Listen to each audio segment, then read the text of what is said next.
కాకినాడ జిల్లా కాకినాడ ప్రభుత్వ ఆసుపత్రిలో జరిగిన దుర్ఘటనకు సంబంధించి ఎవరైతే తాళరేవు మండలం చిన్నవలసకు సంబంధించిన మల్లేశ్వరి అనే మహిళ అయితే మృతి చెందింది. దీనికి సంబంధించి ఇప్పటికే డిఎంఏ అయితే పూర్తి విచారణ చేపడుతున్నారు. ప్రస్తుతం మనకు సంబంధించి డిఎంఏ సంబంధించి అధికారులు మనతున్నారు.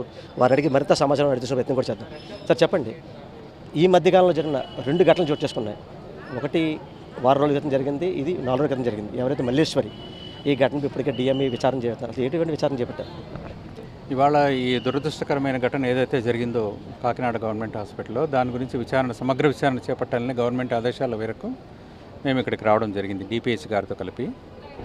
సో ఎవరైతే బాధిత కుటుంబం ఉందో వాళ్ళతో మాట్లాడడం జరిగింది. ఎవరైతే డాక్టర్లు కానీ బాధ్యత వహించాలో వాళ్ళందరితో, ఇంక్లూడింగ్ ప్రొఫెసర్స్ కానీ, అసిస్టెంట్స్ కానీ, అసోసియేట్స్ కానీ, అన్ని క్యాడర్స్ వారితో మాట్లాడి వాళ్ళ యొక్క స్టేట్మెంట్స్ రికార్డ్ చేయడం జరిగింది. గవర్నమెంట్ తరపున కానీ మెడికల్ డిఎంఈ తరపున కానీ ఏ రకమైన న్యాయం చేయాలనేది మా హైయర్ అప్స్కు రిపోర్ట్ ఇచ్చిన తర్వాత డిసైడ్ చేయడం జరుగుతుంది. తప్పకుండా అది జరుగుతుందని ఒక ఆశ్వాసన అయితే మేము ఇస్తున్నాం మా తరపు నుంచి. సార్, ఇప్పటికే దీనికి సంబంధించి ఎవరైతే పీజీ సంబంధించి ఒక స్టూడెంట్ కూడా సస్పెండ్ చేయడం జరిగింది, మీ దృష్టికి వచ్చిందా?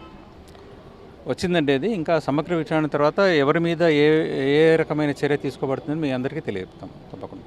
సార్, ఇప్పటికే అంటే ప్రభుత్వ ఆసుపత్రికి సంబంధించి ఒక ప్రభుత్వ సామాజిక ఆసుపత్రిలో ప్రతి ఒక్కరూ ఇబ్బంది పడి రోగులు వస్తూ ఉంటారు. అటువంటి వారికి అంటే లోపలికి అనుమతించే పరిస్థితి లేదు. ముఖ్యంగా మీడియాని చిత్రీకరించడానికి ఇక్కడ సూపరింటెండెంట్ కానీ లేకపోతే ఇక్కడ స్టాఫ్ కానీ ఇబ్బంది పెడుతున్నారు. అటువంటి దృష్టి వస్తుందండి. కొంతమంది మీడియా మిత్రులు ఆ విషయం మీద కంప్లైంట్ చేశారు. దాని ఉద్దేశం ఏంటంటే పేషెంట్ ప్రైవసీ దెబ్బతినుకున్న ఒకే ఉద్దేశం మాత్రమే. మీడియా మిత్రులకు నా విన్నపం ఏంటంటే వార్డులో ఏదైనా మీకు అవసరం ఉన్నప్పుడు దయచేసి ఆర్ఎంఓ కానీ అడ్మినిస్ట్రేటర్ కానీ ఒక వర్డ్ చెప్పి తర్వాత ప్రొసీడ్ అవ్వమని నా విన్నపం. బయట అయితే తప్పకుండా మీకు ఆ ఫ్రీడమ్ అయితే ఉంటుంది. సార్, ఇప్పటికైనా అంటే ప్రభుత్వం తరఫున మీరు వచ్చారు కాబట్టి ఎటువంటి పునరావృతం కాకుండా అధికారులకు కానీ లేకపోతే ఇక్కడ ఉన్న డాక్టర్స్ కానీ ఎటువంటి సలహా సూచనలు ఇచ్చారు? అందరికీ చాలా సీరియస్గా స్ట్రిక్ట్ ఇన్స్ట్రక్షన్స్ ఇవ్వడం జరిగిందండి. బాధ్యత వహించడం అనేది ఎంత దూరం పోతుందని కూడా వాళ్ళకి ఎక్స్ప్లెయిన్ చేయడం జరిగింది. వాళ్ళ ఫ్యూచర్ దెబ్బతినకుండా ఉండాలంటే ఇటువంటి సంఘటన డెఫినెట్గా పునరావృతం కాకుండా చూసుకోవాల్సిన బాధ్యత అందరి మీద ఉంది. కింద లెవెల్ అధికారుల నుంచి, అంటే ఎవరైతే ఆమెను ఇక్కడికి పంపించారో అక్కడి నుంచి సూపరింటెండెంట్ గారి దాకా అందరికీ చాలా తీవ్రమైన ఇన్స్ట్రక్షన్స్ ఇవ్వడం జరిగిందండి. 2-3 రోజుల్లో ఎవరి మీద ఏ చర్య అనేది మీరే చూస్తారు. Thank you.